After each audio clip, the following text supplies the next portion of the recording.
রংপুর নগরীর চালমত পাড়ার ষাটোর্ধ্ব ইকবাল হোসেন, বিদ্যুৎ নেই, গরম থেকে নিস্তার পেতে হাত পাখাই ভরসা। কিন্তু তাপমাত্রার পারদ যেখানে 40 ডিগ্রি ছুঁয়েছে, সেখানে এই হাত পাখাই বা কতটা প্রশান্তি দিচ্ছে।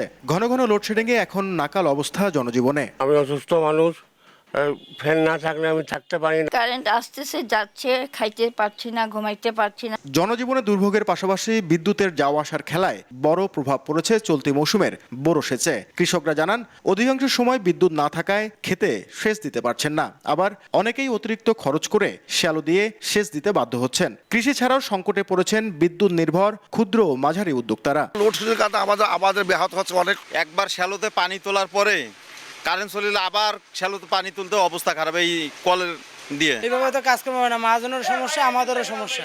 আসিয়ে মনে করেন বসে থাকা লাগে। নাগরিক সমাজের প্রতিনিধিরা বলছেন, কুইক রেন্টালের মতো প্রকল্পে অর্থ অপচয় না করে সরকারের উচিত দীর্ঘমেয়াদী প্রকল্প হাতে নেয়া।